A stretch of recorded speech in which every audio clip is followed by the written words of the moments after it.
There is a point where Walker Scoble, as Percy Jackson, says they haven't even made it to Trenton. My New Jersey soul. You can't pronounce the second T in Trenton.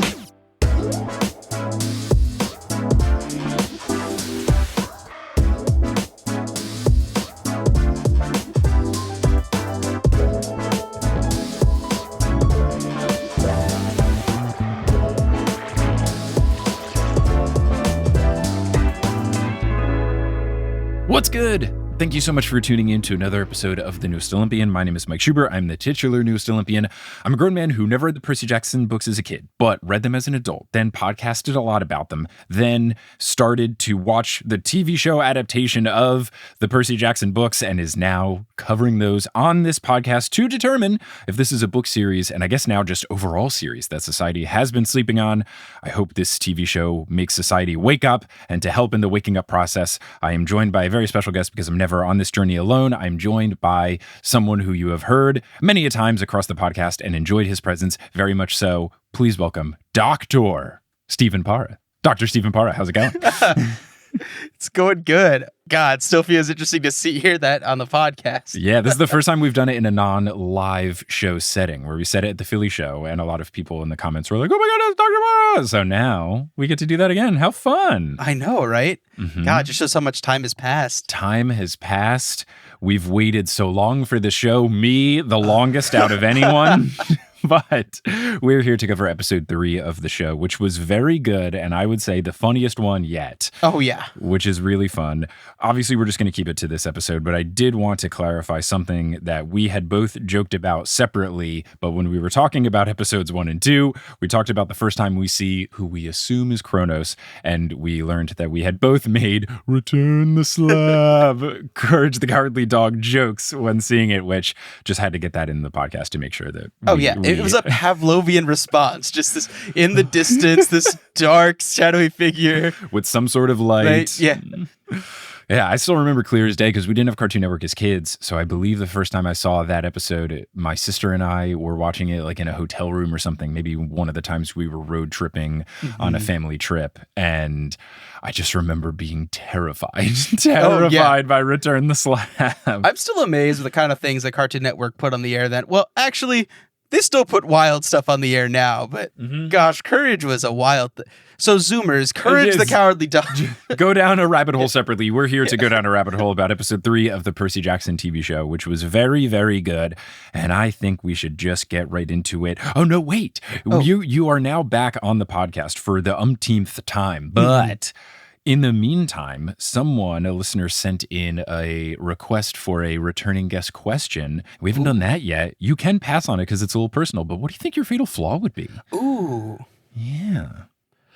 I've realized I haven't been asked this question, but I've listened to the podcast enough to know that this has come up. So I've done some introspective on this. And I think the biggest thing is oftentimes I'll prioritize the needs of others over my own. Okay. I think that's probably my big fatal flaw. I think it comes with a lot of people that wind up in the medical field. We care a lot about other people's stuff. We won't always necessarily invest time back in ourselves as much as we should, or we want to make sure other people's needs are met before we do our own. And I think it's something I definitely still need to work on. And that probably would be my fatal flaw. Okay. It's a good fatal flaw. And I believe it. This isn't the version of I try too hard, I care too much. I believe this for you. So I think that's good. Thank you for sharing. Now let's get into episode 3. Starting off right off the bat with the Oracle, who looks very perfectly creepy. Oh, yeah. Perfect creepy vibes. I'm curious as to how much was the makeup department versus how much was the CGI department, but the vibes are fantastic. And Percy's quotes about it are so funny. He says something to the effect of, a quest isn't real until we talk to you. Quote, which is weird considering you're a Halloween decoration. Then the Oracle moves all creepy like, and he just lets out a perfect, oh, geez. And then as it continues, he goes, you seem busy. I'll come back. I know. It's so good. I love how much they just let Percy be Percy and be funny in this show. I know we've seen the movie very recently, and that was definitely something that I appreciate. Oof. Is that, yeah. But I am so pleased that we have a Percy Jackson that is allowed to be funny. And gosh, Walker is great at being funny. He's got great comedic chops, and it really shows this episode with him and also with a lot of the other characters. But then we have the green mist come out of the Oracle, and then Smelly Gabe gives the prophecy. And I didn't think that this was how it was done in the books. No. But we did check the text, and I'm not trying to do this a lot for the TV show. I don't want to be, I don't want to get in the nitpickness. I want to get in the vibes. But this one, I guess I just completely forgot it. But in the book, it's similar. The mist comes out. You've got the full poker squad there. And then Gabe says it, but it's in the Oracle's voice. I guess that's what made me not remember it, was in the show, it's the actor who is playing Smelly Gabe doing the voice. And honestly, I'm okay with the casting because much like Megan Mullally coming back as Electo in this episode, which I was very happy with, that guy was so good that weirdly I was like, oh man, I kind of want more Smelly Gabe content. I know, right? He's so good. He's so funny. He's so funny. So I will take it. And it is just very funny to hear his very over-the-top New York accent. Yeah. You shall go west. Like, oh, it was really funny. Yes. So I will take it. I will allow it. One thing that Kelly wanted me to make sure that I said on the podcast is that when the mist switches and Smelly Gabe is about to talk, there is a clarinet in the background. Oh. And Kelly, as a clarinet player, was very, very excited. Her reaction to this was similar to my reaction when there were pigeons in front of the Met. I screamed pigeons. She screamed clarinet. And I screamed goosebumps. Yes, it does have goosebump vibes. You are correct. So then we get to the scene of Chiron and a bunch of campers and Mr. D, and Chiron is setting the stage for, okay, quest has to be taken on by 3, pick your people. You do get a really clear shot of Mr. D's jorts, which is a fun deviation. We're not getting leopard print tracksuit, but jorts are a phenomenal vibe. Oh, yes. Jason Mantzoukas is just immaculate. So good. Such perfect casting. Percy immediately picks Annabeth, and Chiron has a great line where he says, customarily, one waits to hear a name or two before choosing, which is very fun. Oh, yeah. No, and I love that. But he asks Percy for like justification as to why. And he's just like, well, if someone needed to push me down the stairs in order for the quest to be successful, Annabeth wouldn't hesitate. It's a very good reason. Yes. And then Chiron's eyebrows do so much acting in just 1 sec. He's just like, good point. Really good facial expression acting. He conveyed so much in so little time. Just like, he's like, that's something I never thought of before. That's a really good point. Okay, kid. I'll allow it. Yes. Beautiful.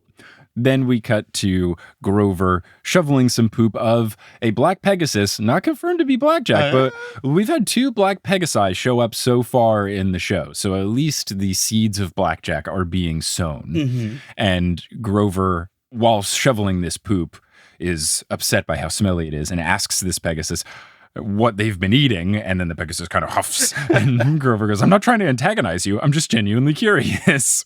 I don't think he's that curious. Maybe a little column A, a little column B. But then Percy comes up, and Grover apologizes for missing the ceremony, and he says, well, I've been, shoveling this poop. It's a really good line. It's so good. I'm going more line by line here stuff with the things that are different. And I feel like this episode does have a lot that is different, but I think it's done really well. And it gives me hope for the rest of the series with anything that is not going to necessarily be copy paste from the book, because there's a lot of changes made in episode 3, but all of them made sense and were done well, that I have full confidence in the creative team behind the show. Yeah. I think it's with adapting anything. Like, you need to have the courage to adapt the material. If you do a paint by numbers 1-to-1 thing, like, I don't know if Gladiola is going to show up in future episodes. I don't know if that's really that important to the plot, but the idea that if you stay true to the essence of the characters and the arc of the story and make sure that the changes you make sense within the overall arc of the story, then it's perfectly fine.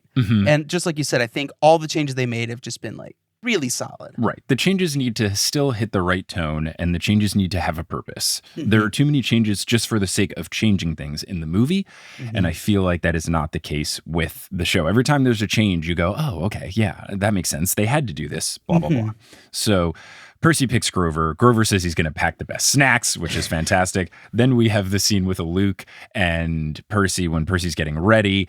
Luke asks Percy about the money that they gave him, and when Percy is showing him the drachmas, he doesn't know what they are, and he just says, I think they're Canadian maybe, or from Chuck E. Cheese, I don't know, which is really good. I loved that line. So good. But then Luke gives Percy the shoes, and I gotta say, the wings coming out of the laces, fantastic. That was so cool. Super duper cool. Being Converses, I get it. It feels iconic. I think that's what most people think of when they think of these shoes. In my brain, they will always be Jordan 5s, but I think that the wing coming out of the shoelaces was a really cool effect. And I kind of like the one wing on each shoe thing. You usually traditionally see 2 wings on each side. I think this is fun. It's different, and the wing just looked really cool. Yeah, it was so slick. And you've probably talked about this in separate episodes, but I really enjoy the actor they cast for Luke. Like, yeah, it's a shame how good he is. He does such a good job, and it's, I know we talked about this before, but Luke's overall arc really shocked me even when I was 17 reading these books. Like, I did not see it coming until he named his sword a really edgy name and was chopping up mannequins, So, like, 2 paragraphs before the reveal is this is my sword. I'm actually the villain. And I'm like, dang, I called it. No. but I think with how charismatic and likable he is, it's going to really make the emotional impact of his betrayal make a lot more sense. Yeah, it's going to be good. So the team is getting ready to leave. We see Annabeth outside of Thalia's tree, which is thankfully separate and looks like it was just plopped down as opposed to just being another tree in the middle of the forest like in the movies. But we've got Thalia's tree, and this is where we're starting to get quippy Percy Jackson. He goes, she's really going to miss that tree, huh? Grover then explains the whole thing, and this is where we get the first TV show sight of what's been in the promo materials, the iconic plaid shirt that Percy is wearing. And I'm going to say future iconic because he does seem to wear it in a lot of the teaser clips, so I think he's going to wear it for a lot of the episodes. I have been able to do some press stuff, and I got to ask the costume director, Tish Monahan, about the plaid, listen to whichever bonus episode, because I don't know the order I'm going to do all this stuff, but we'll save that discussion for that. But it's a good shirt. It's a good little shirt jacket. I like it, and I think it's going to become an iconic type thing. Then Annabeth comes up to Percy and explains more of the Thalia thing, and Annabeth's a bit upset, saying, she gave her all, she gave her life, she met a hero's fate. And then Percy says she met a pinecone's fate. So I'm glad that we're getting the canonical Percy Jackson stinkers, where not every joke lands, because this was not funny, was definitely a step too far. And Aryan, as Grover, gave a great, dude, what are you doing? Exactly. Facial expression and hand motion, like, don't say that. That's her friend that died and turned into a tree. No, in comedy, you have to take risks. Oh, God, gross, so gross. Oh, my goodness. Oh, gosh. So time and place, bro. So they are then taking a cab into the city. You get a cool effect where you can see Percy looking out the window in a very faint Empire State Building and the reflection of the glass, which was good. And then they show up at the Port Authority bus terminal, which is a place. It's fine. There's buses. I've taken them to New Jersey quite a bit. They're good. Yeah. Honestly, my big pro tip, if you live in New York and you need to go to New Jersey, double check the buses. Sometimes buses can get you there faster than NJ Transit. So they get into a bus that is definitely not a Port Authority bus. Like, it is certainly movie set bus. I get it. This is like when you watch something and they're on an airplane in either a movie or a TV show, and you're like, wow, look at all the aisle space. Like, look how wide everything is. It's similar to that, where it's like these seats are way too big. The windows are enormous. It looks like a luxury bus, but I totally understand. This is a TV show. You got to do it. So then the bus stops. They are at a gas station, which certainly does look like it's in Vancouver. Yes. There's parts of New Jersey that do look like that, but also as someone who's lived in the Pacific Northwest, I was like, yeah, this is a Pacific Northwest gas station. Absolutely. My stupid brain. What's hard for me watching this is that I am from the Northeast. I've lived in New York for the past 5 years, and then I lived in Seattle for 2 years. So I just am perfectly broken to where the New York stuff when it's not New York stands out, and the Pacific Northwest stuff when it is the Pacific Northwest stands out. It's just my broken brain. And having lived in Long Island for almost 6 years, I know when it's not Long Island. Oh, goodness gracious. So there's a bit of an argument between the team about who should be able to leave the bus, who's staying, the snacks, all that kind of stuff, which leads Grover to sing what I am so excited to soon change to be my ringtone on my iPhone, the Consensus song, which is so good. He just starts clapping and then sings the song, oh golly, the road's getting bumpy. It's so funny. They keep going. Percy gives him this what are you doing face. Annabeth gives him this what is going on face. They stop him. Grover says verse 2 encourages us to say nice things about each other. It's so funny. And I like what they're doing here. This is basically an improved version of the Grover playing So Yesterday by Hilary Duff on his reed pipes. Of course, I was crushed that wasn't in the show. I was yearning for this, but I understand that A, maybe you don't necessarily need to make that happen. B, reed pipes might be kind of strange to introduce since they have not really been introduced. And C, this goes the next step of, it's not just Grover doing music things that make Percy go, huh, that's weird, but it also is bringing the team together. And I think that this is just one of those things that is by nature of how the show works. And this is something that has been on a lot of the different press opportunities from the showrunners. They've been saying, it's a TV show. We got to get them on the quest as soon as they can. Absolutely. And you don't get to do the thing that you get to do in the book, which is be at camp for 100 pages. And I think that they're doing a good job of it in this episode, where I think the two things you miss out by leaving camp so early are melting away the coldness of Annabeth and really strengthening the bond between Percy and Chiron. I think those are the two things you really benefit by being at camp for a longer amount of time. So we're losing that a little bit, but now we're introducing more things into the quest that kind of gives us the Annabeth friendship stuff. And I think that this is an example, and I think it's done really well. And on top of all of that, the consensus song is phenomenal. It's so funny. Good. It's so catchy. I just want to start clapping in real life whenever people are in disagreement about anything. It's perfect. Yeah, it's so perfect. It's just the look on both of their faces at Grover. It's amazing. It's just so good. It's just so good. So then Annabeth goes in to get chips and sodas because she says, chips and sodas okay? And then there's the whole argument. And then after the consensus song, she goes, chips and sodas okay for you guys? Percy goes, whatever. And Grover goes, yes, please. And then she goes in and she buys a bunch of BIGOOF candy. Yeah. Not chips. Not chips. Not soda. Was BIGOOF some sort of reference? I don't think so. Maybe it comes, I don't know if it's like a nod to a Heroes of Olympus thing that I don't know, but maybe they're just making up a brand name so that they didn't have to pay a bunch of brands. Watch it be Canadian candy. Oh my goodness. But she gets a bunch of those, goes up to the gas station person, who then gives her a very snooty look for getting it. And I've never received a snooty look from a gas station person, and I've bought weird combinations of things before. Just the most strange, like, yes, let me get some Blue Heat Takis and then chocolate milk and then also a Slurpee. Like, I've gotten weird combinations before. No one's ever judged me. So this person judging Annabeth for getting a bunch of candy, like she's a child. Of course she's going to buy a bunch of candy.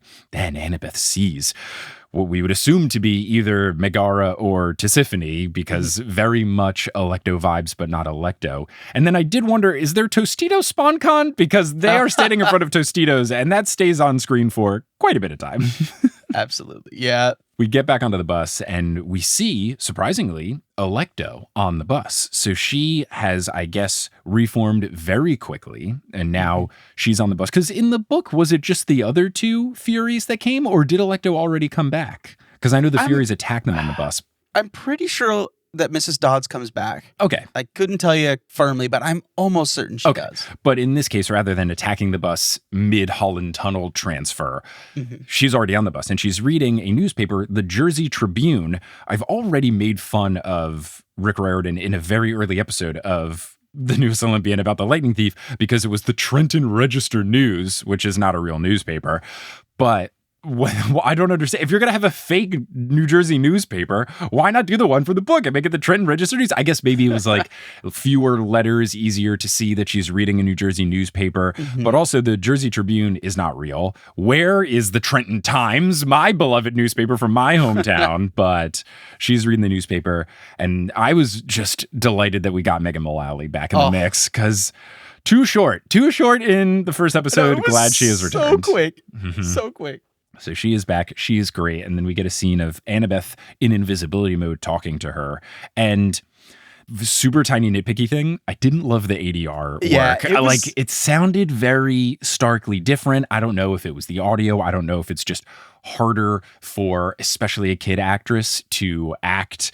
Maybe she's just talking to a microphone like Megan Mullally's not there. I don't know. Something felt a little bit off by it. It also could just be that Megan Mullally is an incredible actress and she's acting her butt off. And it's just hard to go against that. But this was like the one thing in this entire episode, honestly, maybe in the whole show where I was like, this feels a little it was a little off, I would say. Yeah, but I like what they are setting up in terms of there's more to the monster quests than just the monsters trying to get at them. It's laying the groundwork for the team to build their friendship. And we get a little bit of Alecto offering, I can give you what you want, help her with Athena, that kind of stuff. Yeah, and I think like starting the trio off in this way is a really smart move because it gives their relationship a place to go throughout the rest of the series. Yeah, I think it's good, especially in a world where you can't have narrator Percy say things to us like, oh, Annabeth seemed kind of cold, or, oh, I asked Annabeth this question and she didn't answer. Like, I think they are doing a good job of it. So after this, we get the Fury attack from both Alecto and one of the sisters. I'll just guess Tisiphone. I don't know, but she flies in and Annabeth throws her knife at her, which is super cool. And then they get out and then they are along in the woods on the Satyr path. There is a point where Walker Scobell, as Percy Jackson says, they haven't even made it to Trenton.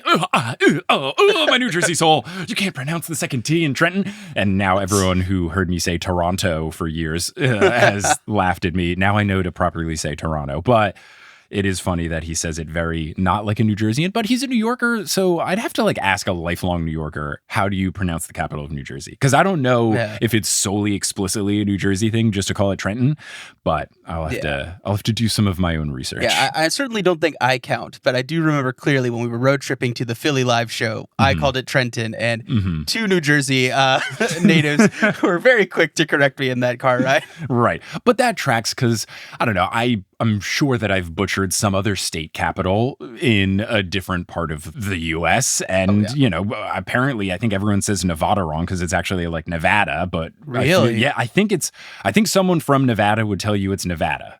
Which interesting. Is, yeah, I know. So there's all things where I totally get it. But I'll have to do some local research and ask lifelong New Yorkers, how do you say the capital of New Jersey?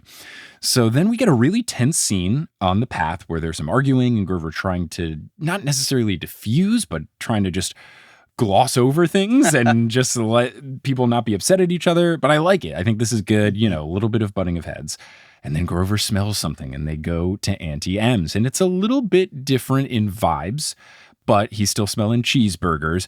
And this is where things start to get very different. But by the end of it, I liked it. I think when it first started changing, I was a little cocked eyebrow of, what's going on? This is really weird. But then by the end of it, I was like, oh, okay. Yeah, it was like a longer version of in episode 1 when Grover throws Percy under the bus and says that he pushed Nancy. I was like, what the heck, Grover? What are you doing? And then by the end, you go, oh, he had to get him kicked out of school to keep him safe. That change makes sense. I felt similarly with the Medusa thing. It's very different, but I like it a lot. Yeah. I did want to step back a second because there was a little bit of Grover's character development that I liked was a change in the story. Because, back with the tree, Grover was very deliberate to say Annabeth's satyr protector, and he doesn't designate that it's him. And I know we were joking when we kind of watched this episode, being like, yeah, he was really buff and her satyr protector, who's a great guy. And right before he starts smelling the hamburgers and stuff, that's when Annabeth makes it clear that Grover was her satyr protector. Right. And it's just kind of peeling back the layers that, he's sort of ashamed at his previous failure. He's kind of afraid to be honest about these things. And it's I loved how much sensitivity they're showing to Grover's arc and just giving you these little nuggets of showing what's going on. And I really liked it. It's a nice way to show that he cares about this mission and regrets the previous one without having to really get into the council stuff and the searcher and the license and all the other things like that and the search for Pan. We're getting little hints of things about that, but it's effectively getting that same emotion across without spending so much time getting into it. And I think it's very effectively done. What's different is we learn that it's Medusa right from the jump. And Alecto does show up as she is afraid of Medusa. And then Medusa brings them in. So it's very interesting and different, but I also think it's one of those things that translates well for what they're doing. And it's something that in the book translates easier to have the way it's done in the book, which is this plot twist of what's happening. I feel like that's easier when you have a narrator slowly recognizing what's happening, harder to convey with actors. And I know it's an intentional thing because from some of the press things, the people involved in the show have said that it was important for them to establish Medusa as more of a sympathetic character. We get that in the beginning with Sally and the statue and the flashback with the young Percy saying, oh, how did you know she was a monster? And stuff like that. And then there's stuff that happens later in the scene that I think shows why they are making Medusa a little more sympathetic. So all around, I like it. I like it a lot. Yeah. So they get into Antim's, and Percy asks about the food, which does look delicious. The first food they show you is those rainbow cupcakes. They look really good. The lemonade she pours looks awesome. There's cheeseburgers later. Like, everything looks fantastic. But Percy asks Grover if the food is safe to eat. And Grover says, Percy, I'm not going to lie to you. I'm really hungry, and I'm ready to take that chance. I know. It's so good. It's so good. It's so good. I've always felt a lot of kinship with Grover, but the more the show develops, especially this episode, the more I see myself in him. It was beautiful. Yeah. And the vibes of Antim's are so different from what I imagined. I was imagining more of like a thing you'd see on Guy Fieri's Diners, Drive-Ins, and Dives. So like, I was imagining like a greasy spoon, hole in the wall type place that weirdly combined fast food dining with garden gnome shopping. And this place is very more like fancy, Southern almost looking, definitely not New Jersey vibes. No. But it also weirdly goes really well with her outfit, which is super cool. Her outfit is fantastic. And again, gorgeous. I was able to ask Tish about her outfit, and you'll hear that in whatever interview episode I post about that. But the outfit's cool. The hat is cool. The candles are cool. The displays are cool. It's a very different vibe from what I imagined, but I really do like it. And I think it just looks really cool and classic. Yeah, the vibes are immaculate. You said it great to begin with. Yeah. So they're in there, they're talking. There is still some suspense of what's going on. And I think you still get the suspense of the scene. In the book, it's more like, who is Antim? And this one, it's more of, what is Antim up to? Which you still get the same emotion. So I get it. At one point, though, she brings Percy into a separate room and then starts talking to him a little bit more. And this is kind of like Percy's version of being tempted with, oh, you know, I can help you. You can talk to your dad. They're going to slow you down. I can get them out of your way, kind of thing. I was so stressed in that scene. Yeah. And she's like, come with me. And it's like, but it was kind of bizarre to me. Like, the ass she's getting, like, they'll just slow you down. And it's like, he picked these two people deliberately. Right. Just murder his two quest companions. I was like, I don't know, Antia. Yeah. I don't know how strong her argument is, but she's trying. Yes. She's trying to mess up his quest. But yeah, I think it is still fun, especially for people who have read the books before. You still can have that edge of your seat tension of, okay, I know what's supposed to happen, but this is so different. I don't know what's gonna happen. So you still get some, what's going on here? Which is really, really fun. So they're talking a little bit. You do see the cheeseburgers, thank goodness. Yes. And then after their conversation, we have the whole trio go down into the basement. And the basement, that is where you're getting some different vibes. Yes. Like, that is where you are getting stuff that is like, oh, okay. Here we go. This is the Antim vibe that I was anticipating when I read the book. Same. And you just get this huge, huge storeroom with all of these statues. Before we talk about what happens here, though, let's take our mid-roll break here. The lightning brief, I guess, is back. I haven't come up with a new name for it. Technically, the TV show doesn't call it Percy Jackson the Lightning Thief. It's just Percy Jackson and the Olympians season 1. But I feel like I will just go with the lightning brief for now, unless something changes. But we'll talk about updates of the show, live shows, merch, all that kind of stuff. And then we'll be back to continue our discussion of episode 3 of the TV show. Hello and welcome to the Lightning Brief Travel Edition. As I record this, I'm in Houston, Texas. As I edit and publish the episode, I will be in Baton Rouge, Louisiana, visiting family for the holidays. But I still wanted to get in here in the mid-roll break to first say thank you for listening to this episode, and thank you to all the folks who listened to the interview episode we posted Monday. Talked to Dior Goodjohn, who plays Clarice, for like 25 to 30 minutes, a really fun interview. And then also I had more clips from the interviews I did with the production team, which does include Rick and Becky Riordan, about episodes 1 and 2. I will have more clips about episode 3 this coming Monday, and then more clips about episode 4 things after the episode 4 episode of TNO that we will post 1 week from today. If you want to keep up to date with the schedule of the Newest Olympian, head on over to thenewestolympian.com/about, especially because the schedule might change after this 4th episode of the TV show comes out. So just stay tuned there and I will have an updated schedule all available for you. Also, if you just want to stay up to date with what's going on with the podcast, you can follow us on social media. We're at Newest Olympian on Twitter, Instagram, and Facebook, and we have a subreddit, reddit.com/r/the Newest Olympian. You can stay up to date about things going on with the show, but also you can interact with me and other folks from the TNO listener community and just talk about the show or the books or what's going to come up next on the podcast when I get into things after the TV show. Lots of fun stuff going on there. There's also lots of fun stuff over at thenewestolympian.com/Patreon, bonus content, bonus episodes. I'm going to be posting a bunch of stuff once this sort of holiday rush / extra content on the TNO feed rush is over. And that's all at thenewestolympian.com/Patreon. Normally, this is the point where I thank all of the patrons, but because I am traveling and I will be editing most of this episode while in a car from Houston to Baton Rouge, I think I'm going to do the individual patron thanking in the next Monday episode, do a mid-roll break there, even though I haven't normally been doing it for the bonus episodes. I just want to get this episode out as early as possible so folks who have seen episode 3 can listen to our thoughts on episode 3. But thank you to all the folks who have joined the Patreon at any point in time, and recently, I'll be thanking you individually very soon. But if you are looking for more content to consume, you're all caught up on the Newest Olympian and all our bonus stuff that we're posting on the feed and on the Patreon, you can check out some of the other podcasts that I make. I'm an independent podcast boy. I do a whole bunch of podcasting things, and I think you would enjoy the other shows that I make. One of the shows that I make is similar to the Newest Olympian, but it's about the Harry Potter books. It's called Potterless. It was my first major foray into podcasting, and it covered me reading the Harry Potter books for the very first time, trying to guess what happens next and often being wrong, poking fun at things that didn't make sense, and slowly falling in love with the series.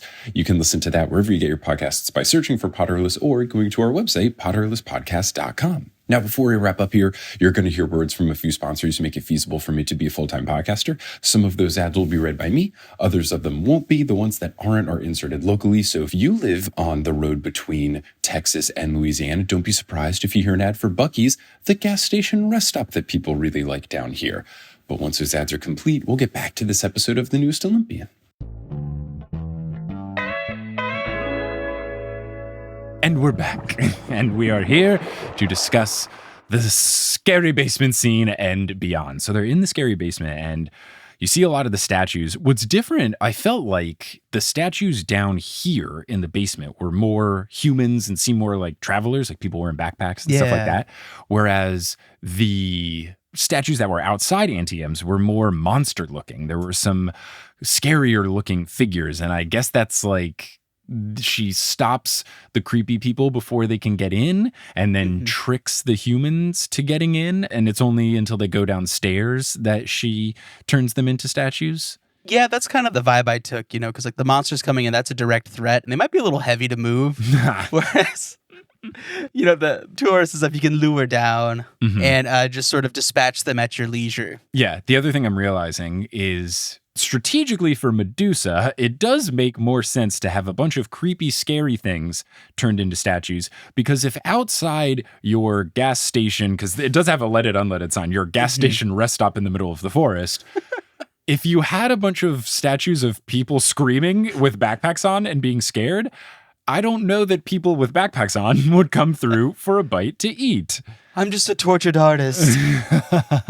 So I guess from the retail perspective, it does make more sense to not have the human ones displayed outside. Yeah, and as we saw in her ledger, she's doing some numbers. So. She's doing great. Yeah, I don't know how the sales are going, but she's at least moving a lot of inventory. Yes. So she's got all that. And downstairs, we see more of the humans and stuff, and our trio is trying to figure out what to do. And they are trying to split up, because at this point, they're just assuming she's going to attack them, right? Like, did she say anything explicit where she, like, it's not like she went out like, I'm going to get you. But they go down to the basement and then the cool flame effect happens and they just know like, oh, jeepers creepers, guys. Yeah. Yeah. And Percy doesn't be like, hey, she threatened to kill you guys. They're just sort of run downstairs. Yeah, I don't know. They just know that something is afoot. The music change, you know, it's letting them know. So things are getting real.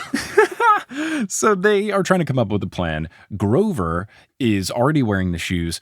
Was there any sort of discussion? There was no discussion of like why Grover has the shoes, right? He just happens to be wearing them. Yeah, I can't remember if they just like did a shot for him to actually put them on or not. I think they did, but there was no discussion, right? No, there was no discussion. Yeah. I mean, we know Grover needs to get the shoes. Percy was just awkwardly carrying them for like half the episode anyways, so I was glad somebody put them on. Right. But yeah, I guess they didn't like make a firmly established reason why Grover was wearing them now. Yeah, they didn't say anything, but I think it does make sense to just think of, okay, everyone gets a magical item. And because Grover doesn't have his reed pipes and there's been no magic established there, Percy has the sword, Annabeth has the hat, Grover has the shoes. It's okay. So he's got the shoes on already. And in a perfect line, he says, okay, we'll split up. There's 3 of us. There's only one of her. I'll go above. And once I say Maya, you go. And then he just starts flying away. And I thought this was so funny because I expected him to have just the thing where he would float up and be confused and maybe some hijinks. Maybe he knocks into something and then Medusa hears them or something like that, or he's upside down or whatever. But he just keeps going. He just keeps flying up and up and up and up and up. And made me wonder how tall the ceilings are. Yeah. Like how many stairs were they going down? I guess the answer could just be magic. But he flies away and just the slow vocal fade as he is saying different things instead of Maya. He's like, down, stop, pause. I know. I think it is hands down the funniest part of the episode. Like I had a full belly laugh the entire time. Grover's just slowly fading out, and it's such a perfect like little character point for Grover too. And like I said, the writing I'm just so impressed with, and like even all the changes and things they make, it's just so true to the characters. I love it. Yeah, it's really funny. And this episode we said it earlier, but this episode's so funny. I think this one really kind of lays the groundwork where the first one is like, let's get it all up. Let's set the stakes. Here we go. And then the second one is like the world building. Here's the camp. Here's Annabeth's hat. Here's Percy's sword. Here's all these people's powers and stuff. And then the third one is like, also, these books are funny. There's monsters we have to deal with, but also jokes are everywhere. And I think that they, after just 3 episodes, have kind of checked all the boxes. We've got drama, we've got suspense, we've got monsters, we've got a cool world, we've got magic, we've got mortal stuff versus ancient Greek magical mythical stuff, and we also have jokes. It's just so good. So yeah, he flies away, and then Annabeth says, so we need a new plan. It's very, very funny. And then we get into something that I think is very interesting because Medusa comes down and in a more excusable version of a villain monologue, explains sort of her backstory. And this is where we're really getting more of the sympathetic nature of Medusa. But what I think is really interesting about it is she goes very much into detail about the Athena nature of it all. And upstairs, we had more things where Medusa talks to Annabeth about her being someone who worshipped Athena, and then talks to Percy about Poseidon, showing that he loved her and kind of tricking her and all that kind of stuff. And then downstairs, it continues, and this is where it becomes a little more explicit, like, the gods aren't great. And I think that this is another example of taking something from camp and putting it onto the quests. I feel like when I read these, I had the vibe that Chiron sort of explained this, because Chiron gives a more lengthy explanation about the gods and how they don't like each other in certain ways, and the beef between the brothers of the big 3, and the whole thing about getting their children to try to do stuff for them and all this kind of stuff. I feel like by the time we leave camp, we kind of have this impression of, oh, maybe the gods aren't the best. Yeah. But in the show, we haven't necessarily gotten that, except for Percy being like, grumble, grumble, why isn't my dad ever around? But now it's like, oh, it's one of those like, okay, I don't know if turning people to stone is the right answer, Medusa. However, I do see how you were wronged. And I think it's just a really nice dynamic way to establish the character of Medusa. She's doing more than just being scary. Like in the book, she's kind of just scary. But in the show, she's teaching us a little bit more and making us question the gods, which I think is great. Yeah, and I think it's a great starting off point because this is just an overarching concept that the whole series explores, and like really what is the society the gods have established and what are our characters doing within it and how do they want to change it, and so I think introducing it in this way and giving it such a manifestation of Medusa, like you've pointed out so beautifully, is a great way for like new people exploring the series too, to really start to understand it in a more like relatable way. which I think is awesome. Yeah, I think it's really good. And I like the 2-part way that they did it, where you have the upstairs conversation, you got the downstairs conversation, and then it's like more menacing when you're down there. One thing I did forget to mention that I thought was fantastic is before they go downstairs, I guess this is when Percy gets taken into a separate room. As Percy is leaving, Grover is slurping something out of a straw, and you get the classic like, noise. And then Annabeth goes, Grover, and he goes, and he's got something in his mouth, and his eyes are just like perfectly bugged out of like, what? Like caught in an embarrassing situation. Aryan's a really good actor. He's really talented. He's so talented. And then my favorite part of all of that is that he slurps the little bit into his mouth. These kids have really solid comedic chops. Really, really, really solid comedic chops.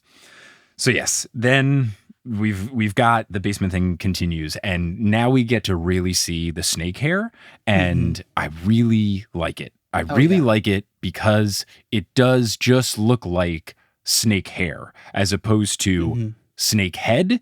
Like it's not just snakes poking out of her head in a bunch of different directions. The snakes are smaller, and it looks more like if your hair was cursed to be snakes. And it looks more convincingly like a hairstyle, and the way that it tucks under her hat is nice. The hat, fantastic. Oh man. Beautiful hat. Gorgeous hat. But then she takes it off, and then the snakes are out, and it looks cool. And then her eyes have a really cool effect on them too, where it's like not even like a solid color, but it's like white and blue and gray, and it just looks perfectly menacing. Yeah. And breathtaking. Like and that's what's perfect about it, is that you like watching the show, I'm like, wait, show her eyes. And then you're like, oh, wait, right. Yeah. So you see how it works for someone to be like, whoa, because they look so cool. I know. Oh, man. Incredible stuff by everyone involved. So then what they end up doing, it kind of comes together not perfectly planned, which does feel true to form with the book, where Grover's kind of out of control with the shoes, but he just kind of crashes into a box while saying, I didn't think this through, and then crashes into something. Medusa is confused. Annabeth then puts the hat on Medusa and says, now, so we have to believe that she had this plan and talked about it with Percy, which is cool. And then Percy slashes her head off. And I think it accomplishes a lot here. As you had pointed out before we recorded, it's a good way for them to not show gore on Disney Plus. But it's also just a good way to not have to make some CGI that looks bad. And they've done that pretty well in the show. A lot of waist up shots for Grover and Chiron. Like, yeah, dude, why not? Like, I totally get it. So to do that is cool. And then, I think it's more believable, especially since the basement is so dark. It's more believable than Percy having something reflective like, I don't know, an iPod Touch or something. One of the few great aspects. Gosh, that's that whole scene. Yeah. I used to date your daddy. But what I really love about the Medusa takedown is, like, yes, it is different from the book, but I liked that every person in the trio contributed very meaningfully to their success. And I think it's like a really great bonding moment for all of them. And, symbolically, they've had their strife and everything, and it's sort of a more coming together moment. And it's just really nice. Right. And it was a good teamwork makes the dream work moment, because they each kind of contributed equally. You've got the distraction from Grover, you have the invisible head confusion from Annabeth, and then the finishing blow from Percy. So they're all working there, and then they're each using their magical items. Shoes for distraction, hat for invisibility, riptide for slashing. It's great. Super solid.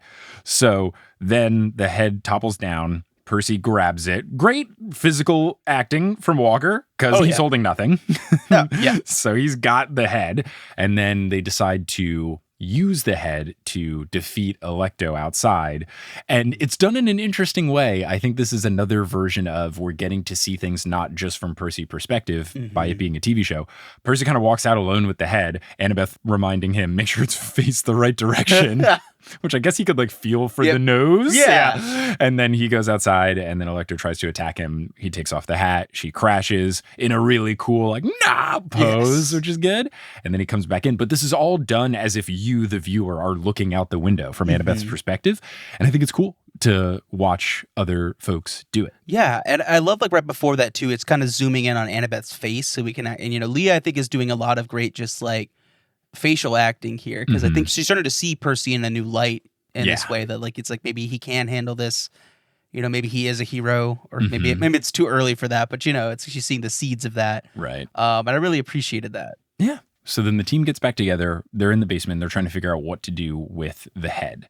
Percy wants to hide it away, keep the hat on it so that it can't hurt anybody else. Annabeth very quickly agrees, which is big of her to do because that means sacrificing the hat. And then there's a little bit of back and forth. And then this is where Grover kind of loses his cool, so to speak, but really he just can't go with trying to make both of them not upset at each other without making things a little uncomfortable first. And then they have some discussions. They talk about, because Annabeth and Percy were going back and forth about the whole like, oh, like, what did Medusa mean, Percy, when she was saying, you know, like you turned down her offer and or Alecto turned out, whatever it was. But basically it's like, what do you mean, Percy, that Medusa gave you an offer? And he's like, what do you mean that Alecto gave you an offer?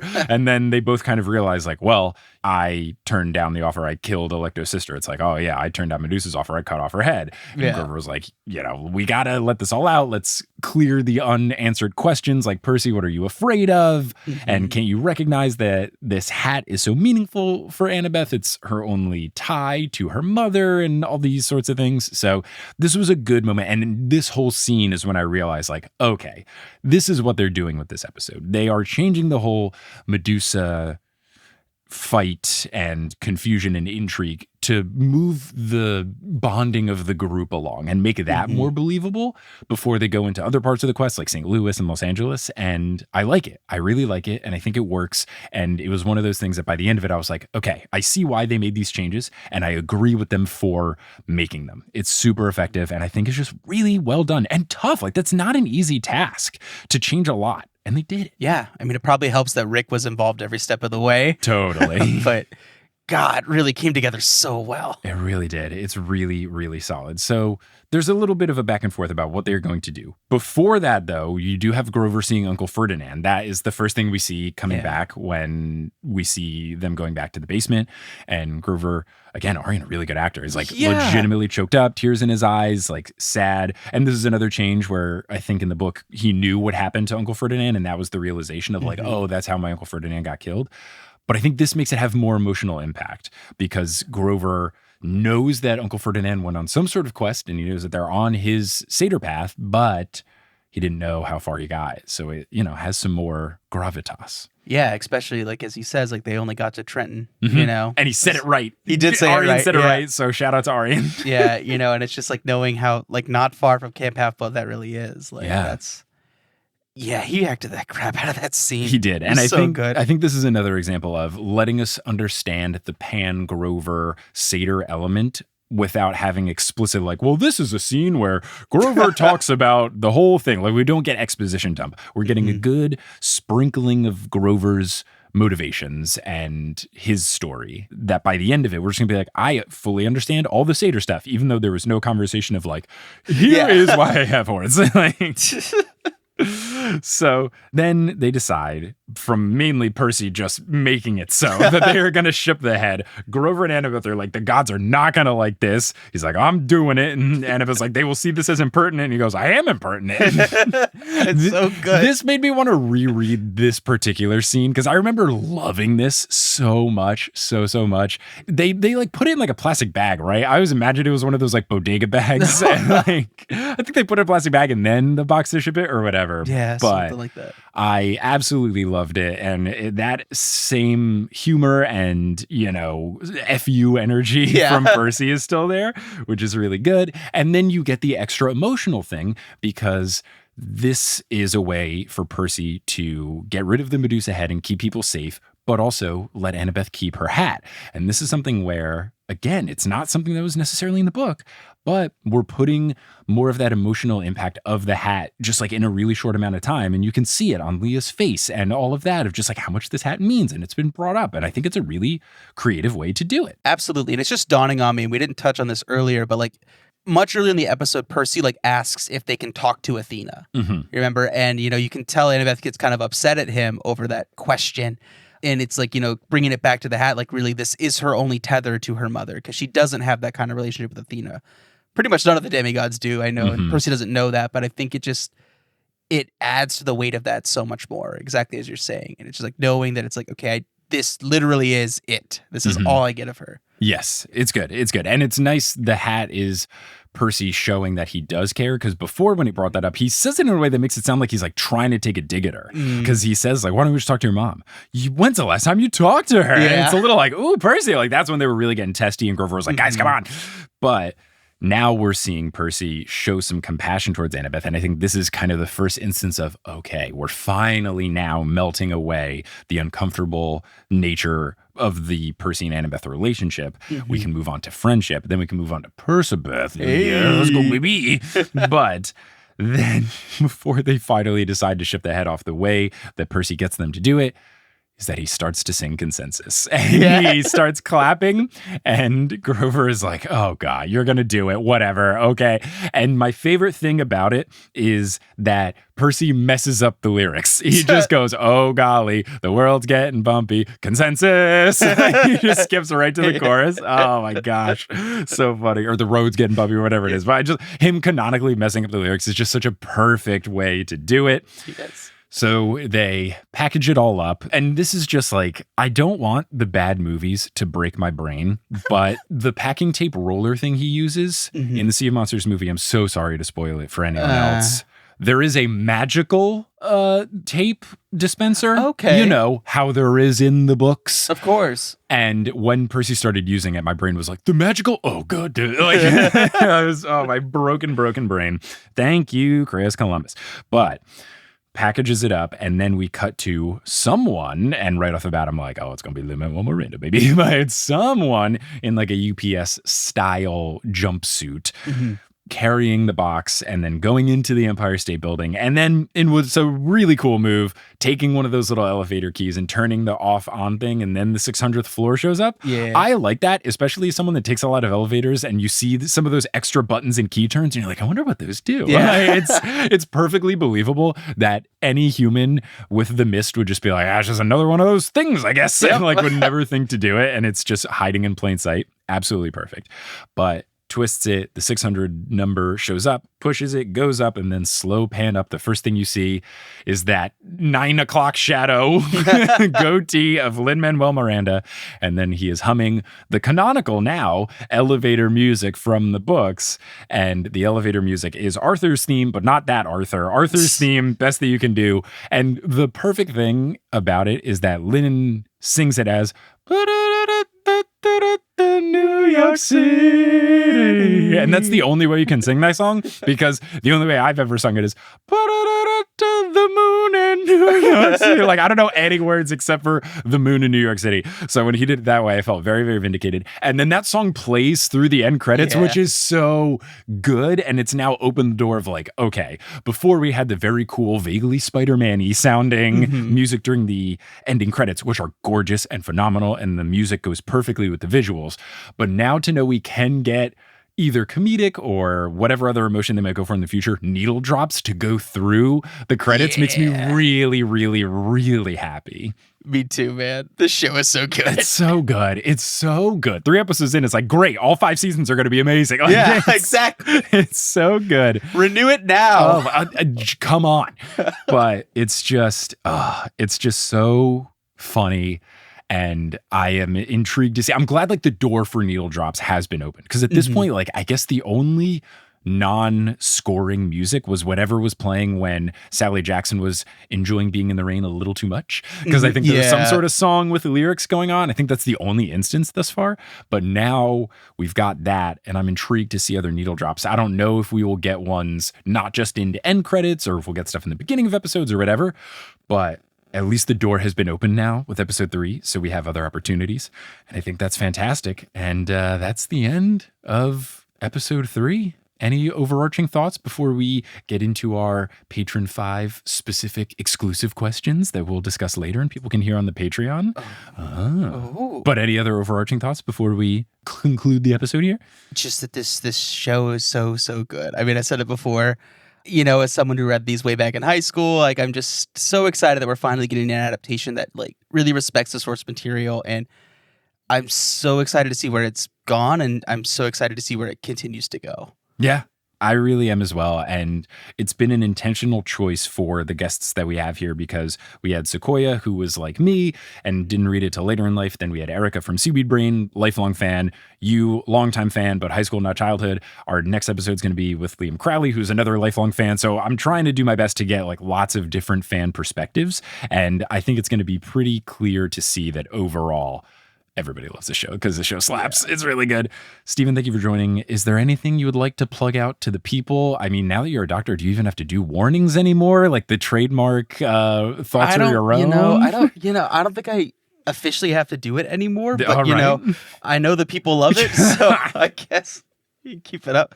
Hello, my name is Dr. Stephen Parra. My thoughts, feelings, jokes, prayers, intentions, and desires are mine and mine alone, and do not reflect the aforementioned things of any medical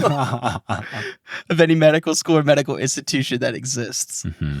Great. Anything else you want to shout out to the people before we bounce? Check out Horse. It's a pretty cool podcast. Look, it's a good one. NBA and WNBA always have some fun drama. You can learn cool history, and you can be better at trivia. Huh? Ooh. Look, you always need that sports person on your team, and maybe I can't be on your trivia team, but if you listen to some episodes of Horse, you can get some fun comedic facts about basketball.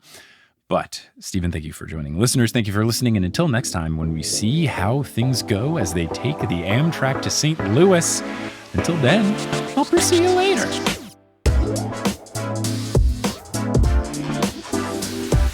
Hey there! Thank you so much for listening to this episode of The Newest Olympian. This podcast is created, hosted, and produced by me, Mike Schubert. I also run the social media and the website. Our editor is Sherry Guo. The music is by Bettina Campamanes and Brandon Grugel, and the art is by Jessica E. Boyd. If you want to be a part of the show's community, you can find us on social media. We're at Newest Olympian on Twitter, Instagram, and Facebook. There's also a subreddit, reddit.com/r/The Newest Olympian. And then there's also the Discord that you get access to by joining any tier of the Patreon over at thenewestolympian.com/Patreon. If you want to get some TNO merch, you can go to thenewestolympian.com/merch. And if you want to support the show, and as a thank you, get access to a whole bunch of bonus content, you can do that at thenewestolympian.com/Patreon. Speaking of that Patreon, let's give a shout out to our producer level patrons: Kelsey Gillespie, The Damn Steam Nuggets, Vicky Garcia, Ellie Hoskov-Chova, Veronica Bartova, Haley Hastings, Robin Garcia, Frida Vikstrom, Megan Moon, Craig McRoberts, Taylor Payne, Giselle Salvador, Peter Johnson the Twin, Sabrina Balsiger, Boney Pony, Casey Williams, Polly Burge, Nikki Harris, Tatiana Schmidt, Sandra Rose, Josh Sayre, Josh Wilkie, Abby Ryan, Wise Girl, Ashton Gabrielson, Marco Redhouse, Caden Max, Sam Reeby, Riley Kiddes, Mary Kelly, Audra, Mrs. O'Leary, Rodith Kalma, Milo Kim, Harlan Christ, CC Reeds 23, Sandkoff, Julia Kendall, Emil Oskar Thomason, Liz Cardigan, Sarah Neal, Ricky, John Drielsma, Rayla Matthews, Riley Draken, Lunica Dune, Sky Mallory, Elizabeth Obermiller, Aidan Parziani, Biggest Tyson Fan, Hunter Landstrom, Captain Jack Rackham, Sky Captain and the Princess, King Bastion, One Damn Distraction Coming Up, Ethan Robinson, Ginger Spurs Boy, Joshua Aid, A Cup of Solace, Meg Roy, Lux, Neil, Will Buchanan, Olivia Krenicki, Mrs. O'Leary's Best Doggo, and Bradimus Prime. If you want to support the show in a non-monetary way, simply talking about the show is so helpful. Word of mouth is huge,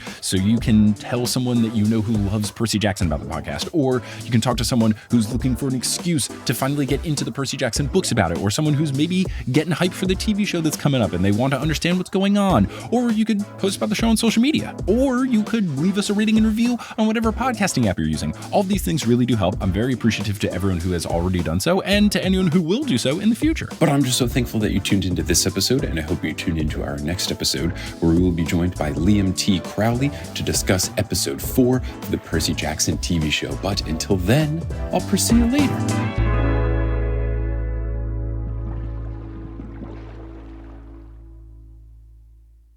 Hey everyone, how's it going? It's me, ASMR Mike. So I'm recording this in Kelly's childhood bedroom, and for this segment, I'm just going to rustle along. She has like a gift that we were given for the holidays that has kind of like that crinkly confetti paper to keep glass things safe. So I'm just going to rustle my fingers through those.